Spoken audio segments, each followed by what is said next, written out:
I'm looking right at you, Spidey. You gotta control yourself, dude.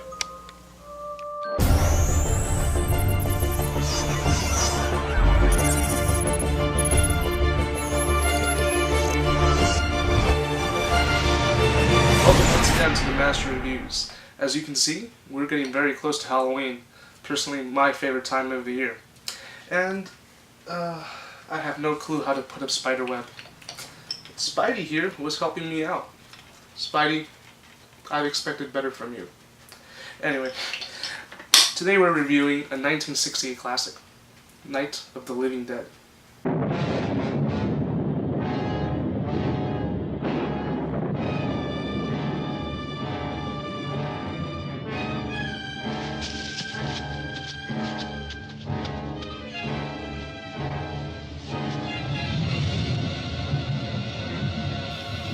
Night of the Living Dead tells the story of a group of people who have to survive the night from flesh-eating zombies that have risen unknowingly from the grave. The story of Night of the Living Dead is very simple, and it's very straightforward. But what makes the movie stand out from all other horror films is the fact that it's not just a horror movie, it's also social commentary. It's the first film where an African American plays the lead part. And curiously enough, it's never really addressed. It's just left kind of there. Before you criticize the movie, keep in mind this movie was made back in 1968. If you watch it now, it's very tame, there's no gore, it's a very innocent movie. But back in 1968, it was considered groundbreaking. You had an African American as the lead, and you had zombies. Before the 1960s, zombies did not exist. The only movies where you had zombies was where you had a mad scientist controlling someone through a machine, or aliens controlling someone. Kind of like Plan 9 from Outer Space. That's an example. But this movie, Night of the Living Dead, was the first movie where you had corpses coming out of the grave, killing people, eating them. First film. George A. Romero's work. So if you didn't have this movie, you wouldn't have 28 Days Later, you wouldn't have Dawn of the Dead, you wouldn't even have The Walking Dead. Especially The Walking Dead. You may be asking, why The Walking Dead specifically?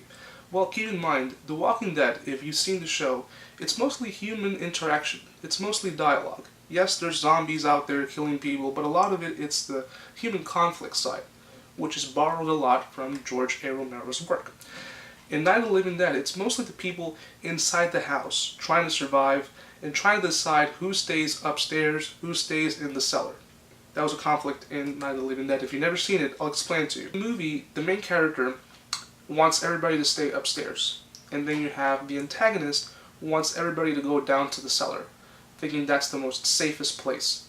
And the main character is explaining, look, we have a better chance of surviving upstairs. This is an example of what's going on in the movie. It's just human interaction. You do see zombies a lot, but it's mostly the human side that's important in the movie. That's the tension. And showing you how people will react in a post-apocalyptic world. Might react. While the movie is fictional, you do see a very, very realistic point of view of how humans react when danger goes down. One thing I love about this movie is the fact that zombies walk. This is the first film where they establish that they're corpses. They do not run. They, drag. Of course, the whole thing is fiction. Zombies won't come out of the grave. We're not going to see anybody going, oh, zombie, brains. We're not going to see any of that in the real world.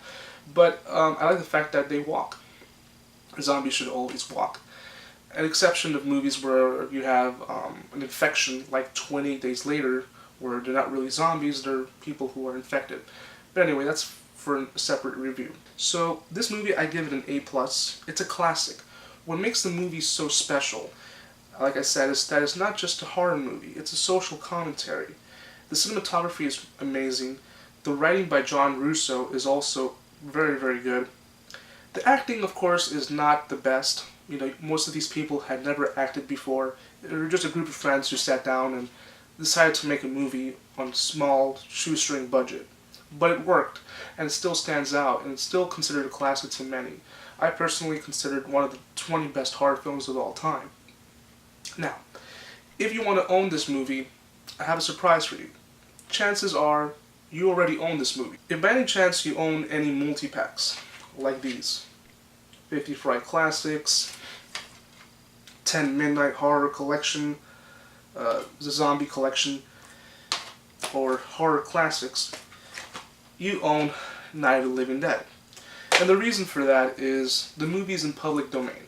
It's been in public domain for over 40 years, and it probably will be forever. So that means anybody can release this movie without any copyright infringement. You can make a sequel of this movie and you'll be fine. There's been countless sequels. There's been Night of the Living Dead 3D, Night of the Living Dead Resurrection, Night of the Living Dead Reanimation. There's been even Night of the Living Bread. Night of the Living Bread. Anyway, if you want to own this movie as a standalone, I recommend you purchase this version. This was released for the 40th anniversary. It was released back in 2008. And it was released to Dimension Home Video, and is the only version that's authorized. It's the only version that has been restored and remastered, and it looks spectacular. There are versions out there that claim that they have better picture quality. There's even a Blu-ray version of this movie. It's a Blu-ray in name only. They took the public domain movie and slapped it onto a Blu-ray disc. So be careful what you purchase.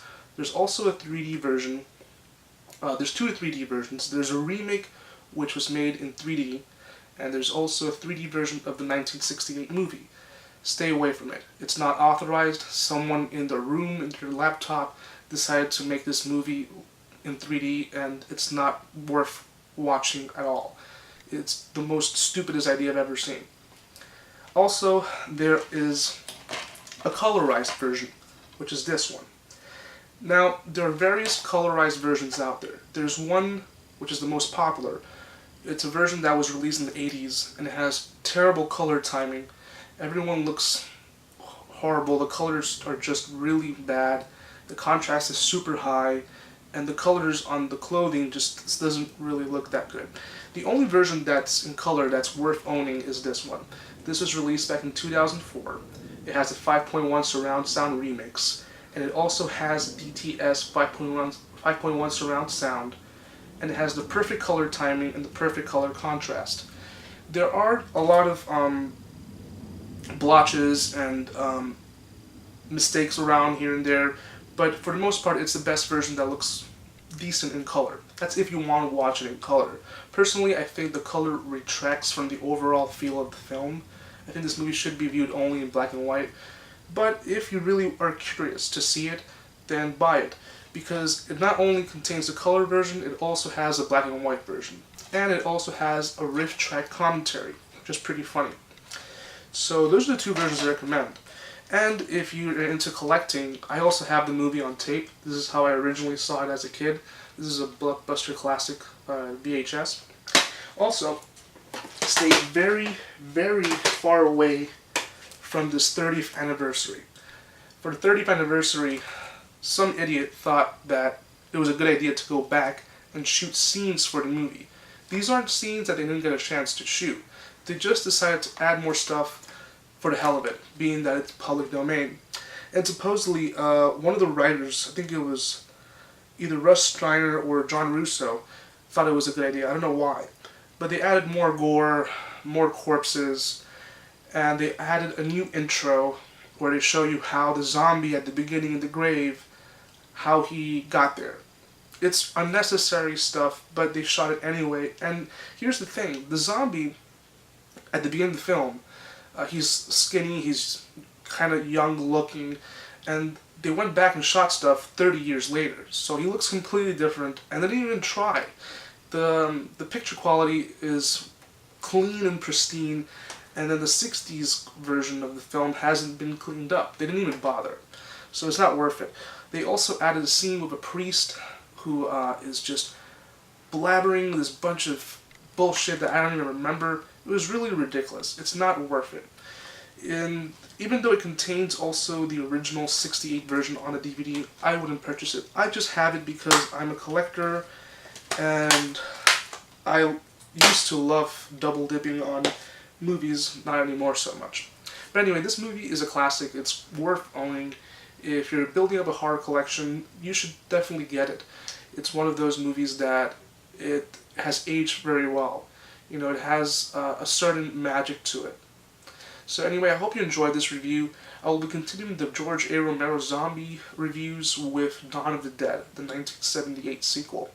Anyway, from now until then, accept no substitutes. The master is here.